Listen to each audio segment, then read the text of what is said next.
You're listening to HowStreet.com radio, available online at TalkDigitalNetwork.com.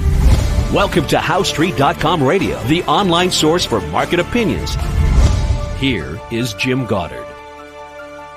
My guest is market historian Bob Hoye. He's the chief investment strategist for chartsandmarkets.com. He's speaking to us from Vancouver. Welcome back to the show, Bob. Yeah, hi, Jim. Good to be with you. And, hey, we've got a pleasant day in Vancouver. Sunny, but there's some haze around. Local forest fire.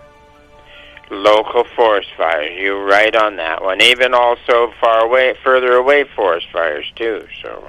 Yeah, it's near the town of Squamish, which in Salish, I believe, means strong wind.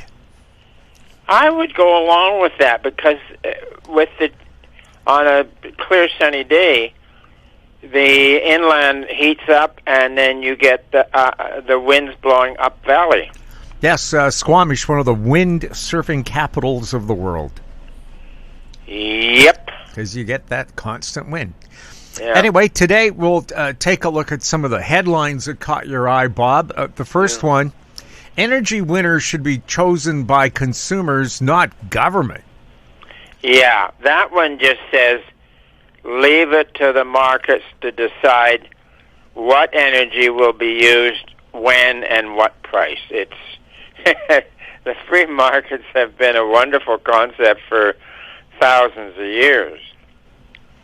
Now, of course, it doesn't help when we have some governments that are totally against pipelines.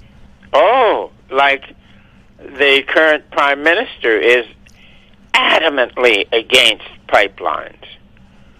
And he's sort of backing away that he doesn't sound, but he's one radical Marxist-Leninist dude, and I saw him the other day, and he said that we could be an exporter of electricity, and it would come from solar cells and windmills. I thought, oh, God, the guy is... but, yeah, that is pretty stupid, but the point is this guy is a resolute Marxist. He wants to save the planet, even though it means destroying middle-class lives. But he's got the mission to save the planet, I'll tell you. Well, he talked about energy corridors, but didn't say what kind of energy. No. Now, what do you think about this talk of turning Churchill into an export for natural gas and oil center? It's mostly ice-free most of the year now because the climate has changed in the Arctic. Oh, I think it's a great idea. When the port is open, ship the stuff, because I don't think it's all that far. It's a fairly shorter route to get to Europe, so it's a good idea. And you don't have to worry about Quebec, which may or may not stay in Canada. Oh, yeah. Oh, Quebec, I can't believe those guys.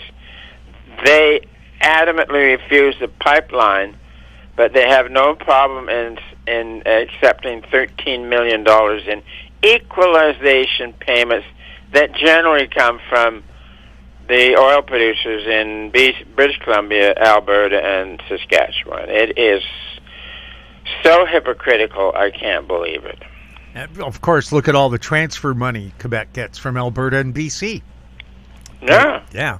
Billions. Well, they call it equalization payments. I know I looked it up about 7 or 8 years ago, and it was about $13 billion a year into Quebec. And it's not as if Quebec is without resources. Hell, they got trees like you wouldn't believe. They got hydropower. They've got mineral deposits. Everything there. Equalization is to bribe the Quebec citizens. Now, what Canada does have that the world wants is rare earths, and it wouldn't be withheld with some kind of political boycott. Saskatchewan has them. Quebec has them. And no one's talking about it. Well, it's not getting the display it deserves. But, Saskatchewan, huge producer of potash and uranium. So turned loose and on the right deposits, you can. That's the place. A very prosperous province that way. I mean, a very long time ago, there was so little going on in Manitoba that the quip was their greatest export was people. But not anymore, I think. So, yeah. Headline: Will America's unbalanced trade doom the U.S. dollar? This is from the Wall Street Journal. Oh, yeah. They're looking for any excuse to trash the dollar because the world, the financial world, just hates a firm dollar.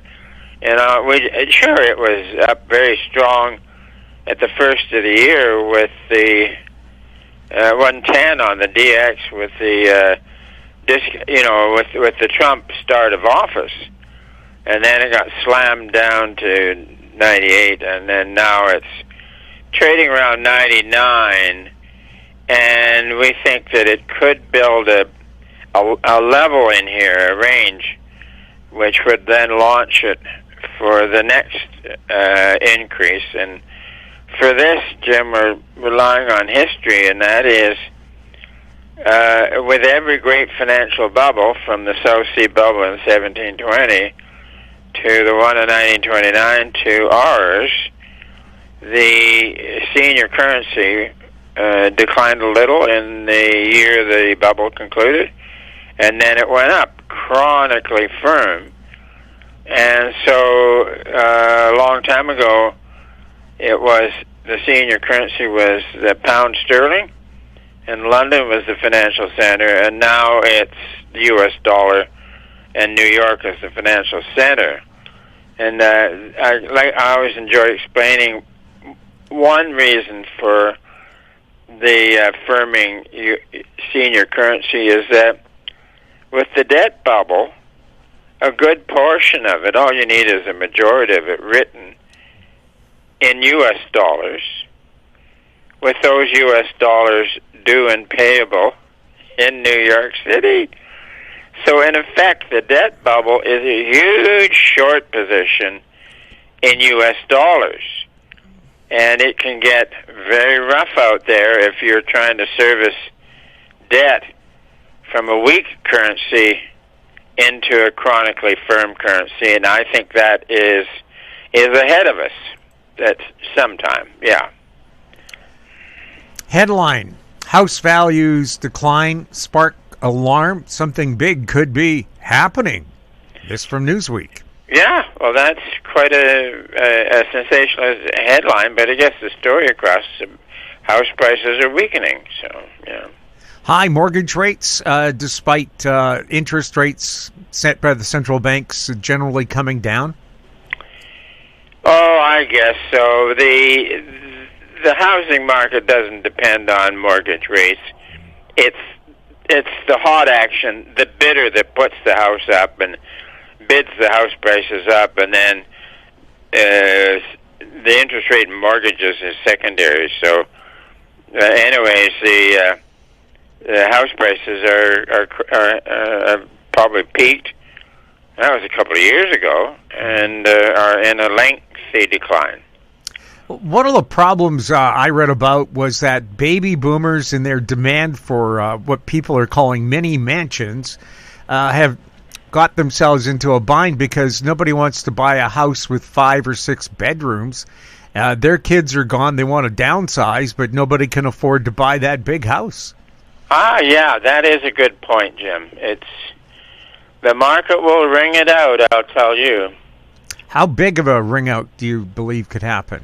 Well, you can't say percentage drops, but it's going to be down for years.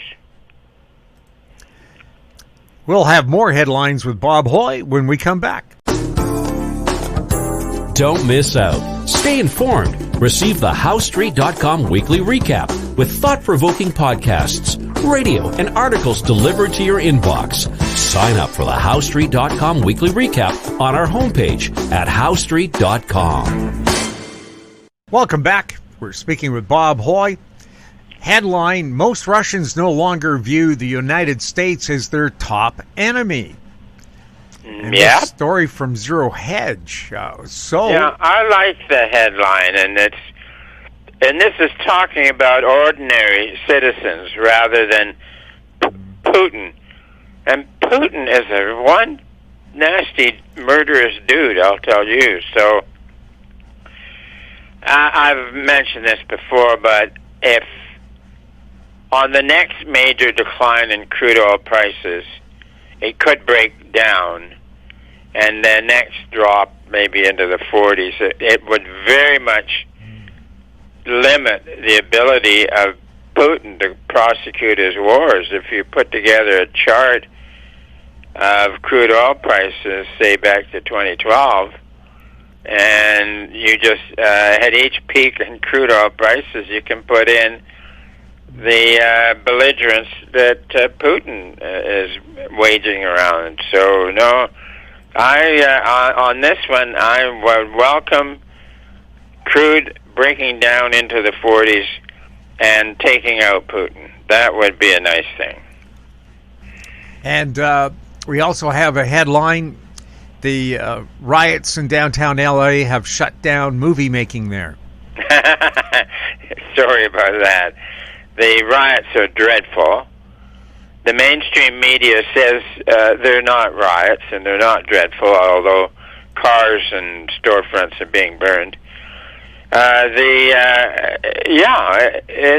This one is quite nasty, and riots in Los Angeles going way back. I was going to look it up. I think '89 was one that was really, really a disaster. And so, anyways, there it is. These riots, are conducted by professional rioters. And one site noted that the evening before the first breakout, a flat of cinder bricks was delivered so that they could break off chunks and throw them at people and at storefronts and stuff like that. So these riots now in Los Angeles are done by professional rioters, funded by the bad people out there, and you don't have to go any further than George Soros.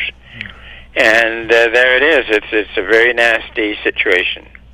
Well, in Vancouver, being a professional reporter who had covered the scene here for 40 years, every demonstration has a core of, I would say, 15 to 40 people. They're at every protest, and they're always ready to egg people on to start, causing damage.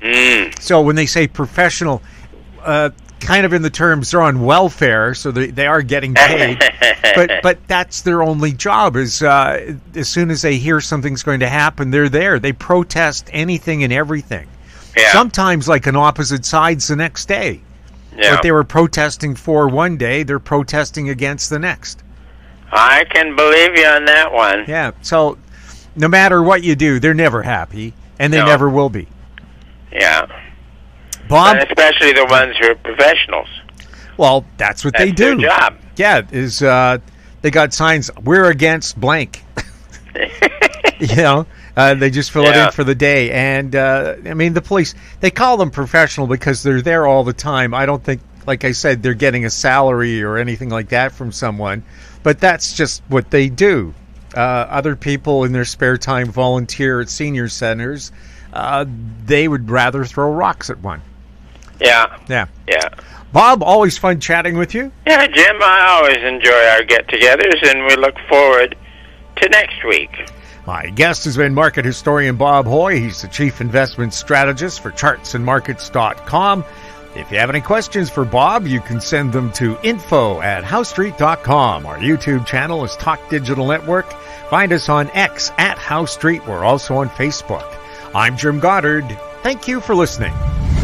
Comments made on HowStreet.com radio are an expression of opinion only and should not be construed in any matter whatsoever as recommendations to buy or sell any financial instrument at any time.